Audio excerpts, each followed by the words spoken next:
হ্যাঁ, বিকাশ দা, যেটা কালকে তো ইস্ট বেঙ্গলের খেলা তো আপনি দেখলেন, কালকে 5 গোলে জিতে হচ্ছে। কি মনে হলো ইস্ট বেঙ্গলের এই খেলাটা দেখে আপনার কি মনে হলো? দেখো, স্পন্সর বিন আগেকার দিনে যেরকম হতো ওইভাবেই ক্লাব অফিসিয়ালরা নিজেরা পয়সা জোগাড় করে হুম টিম করেছে।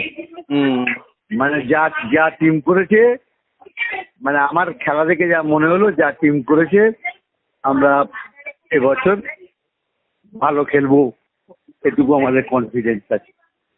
মানে কারণ বেশ কিছু প্লেয়ার আছে, হুম বেশ কয়েকটা প্লেয়ার আছে, যেমন ফরেনার যে ছেলেটা ফার্স্ট গোলটা করলো, হুম হ্যাঁ, ওই ছেলেটা স্টপারটা হুম এবং পরে যে প্লেয়ারটা নামলো ওটা হয়তো এখনো ফিটনেস লেভেলটা সেরকম আসেনি, বাট ইয়ং ছেলে তো, হুম ঠিক আছে, একটু দৌড়দৌড়ি করলে, বেশ কদিন প্র্যাকটিস করলে আমার মনে হয় টিমের পক্ষে হুম লাভ হবে আর কি। হুম স্টপারটাও নট ব্যাড, হুম স্টপারটাও ভালো, ওই ছেলেটাও ভালো, আর রশিদ তো আছেই। আর ওই যদি যেটা তোমার এর থেকে চেন্নাই থেকে যে প্লেয়ারটাকে নিয়েছে, স্ট্রাইকারটা এসে গেলে আমার মনে হয় একটা টিম মানে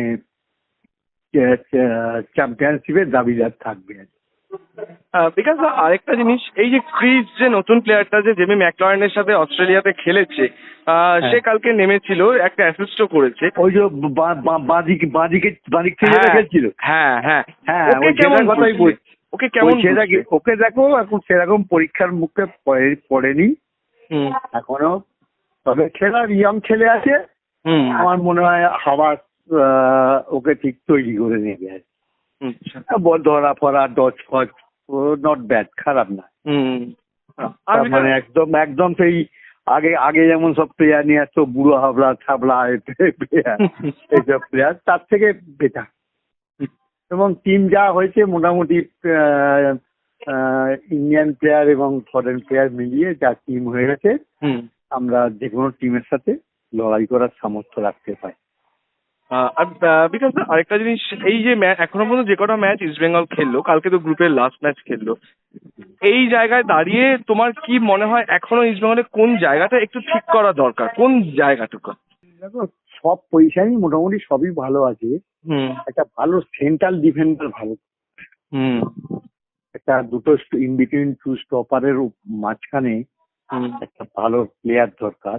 হুম এটা রশিদ একটু অ্যাটাকিং এ বেশি চলে যাচ্ছে, যার জন্য একটা ডিফেন্সিভ মিডিও একটা ভালো দরকার।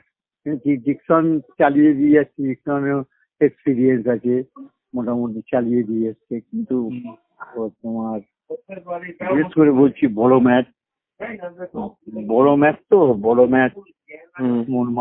মনমানের যা টিম আছে দেখো, হুম মানে প্রচুর লড়াই করতে হবে এবছর। হুম এবং মোহনবাগানের সাথে আর গত 4-5 বছর আগেকার মতো কিন্তু এখন আর সেই ভয় আমরা আর পাই না।